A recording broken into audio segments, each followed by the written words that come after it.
Vein is just anime Dark Souls, right? We've heard it 1,000 times.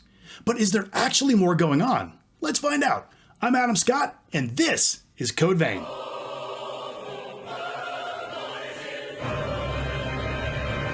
At first glance, it's pretty easy to see why Code Vein has been described as anime Dark Souls.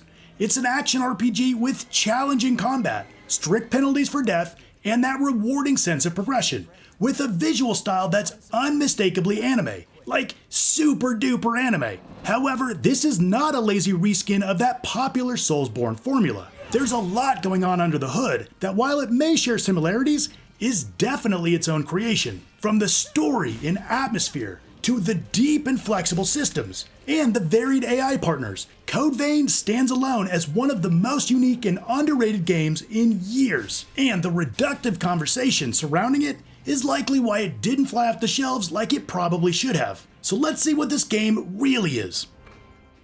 Right off the bat, not only is the story very different from anything in the Dark Souls universe, but it's also told to you. I know!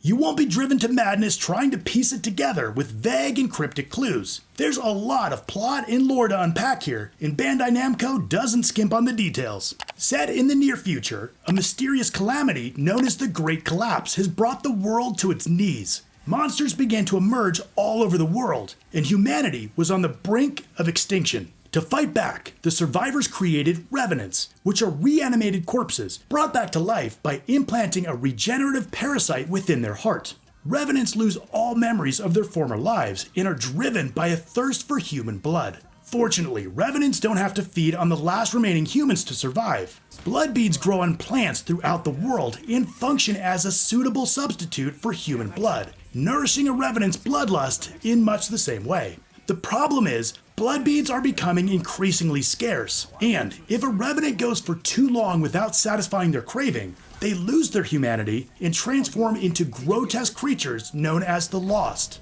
You wake up in the ruins of a city as a revenant without a sense of who you are. Yes, you are an RPG hero with amnesia. It's pretty standard, really. You quickly link up with a likable crew who realize your special abilities, unlike any revenant, and start you out on a long and winding quest that's equal parts saving the world and uncovering the secrets of your past. And all of this is in the first 10 minutes of the game, which only goes bigger from there. Yeah, the story is bonkers, but it's also pretty unique and interesting.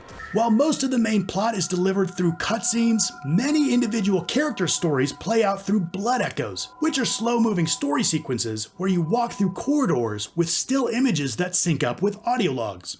Okay, so the crazy vampires in the future story sets Code Vein apart, but what spurred the most conversation is the presentation. Code Vein features unique anime-like visuals that are a sight to behold. There's a clear gothic influence in the art style, and a dystopian edge that I really dug. Seeing these characters against a realistic world gives it a stunning aesthetic that's similar to something like Bloodstained Ritual of the Night. The game features mostly high-resolution textures and absolutely fantastic lighting and other visual effects. The environments are a real standout with a lot of interesting details and variety. You'll travel from swamps to leveled city blocks, subterranean caverns and snowy peaks, each having a distinct look and nothing feels copy and pasted. The level design is this twisting and turning cobweb of paths, full of hidden shortcuts and nooks with treasure to drive exploration. The areas seamlessly connect to each other, creating a deep and immersive sense of place. While the last-gen consoles sometimes struggle to keep up, on PC and current consoles, performance is a rock-solid 60 frames a second. Okay, so we have to talk about the character creator. It's frickin' nuts, and I absolutely love it. I'm a glutton for good character customization, and this has to be one of the best I've ever seen. Seriously. It's so detailed, you'll question your own sanity. There's so much here, I could spend an entire video talking about nothing but the character creation. It has more color gradients than exist in nature. It has more options for eyebrows than most games have for your whole character. There are hundreds of choices, all with their own advanced sliders and settings. You can change the highlights on your eyes for the love of God. It's insanity in the best possible way. So of course, I created a rugged anime waifu with all the right curves and clothes clinging for dear life. She has a checkered past with a heart of gold and will open up when you get past her rough exterior. And if you ever get tired of your design, you can return to the home base and change it. You know if they built this level of customization, they weren't going to limit it. After the start, you can change your appearance and quite a bit more from the home base. This serves as your hub location and the single respite from the hordes of creatures looking to pull your inside to the outside. Here you can interact with the various NPCs to learn more about them and deepen your connections. Acquire new blood codes or weapons, use the training grounds to test out your weapons or blood veils, trade items, or use the notice board to learn about your next objective. And of course, relax in your room or take a dip in the hot springs. So, after spending hours creating your perfect character, and after a sufficient soak, it's time to head out and explore the labyrinthine caverns and city ruins of the Revenant world, meticulously vanquishing the lost along the way. The moment-to-moment gameplay feels very reminiscent of that Soulsborne formula, at least initially. Combat demands precision, requiring you to play cautiously, dodge often, and choose your moment to strike. There are save points called Missile that recharge your healing items. When you die, you lose all your haze, which is like your souls. You're sent back to the Missile to try your run again. With all of the lost you've killed, return to halt your progress.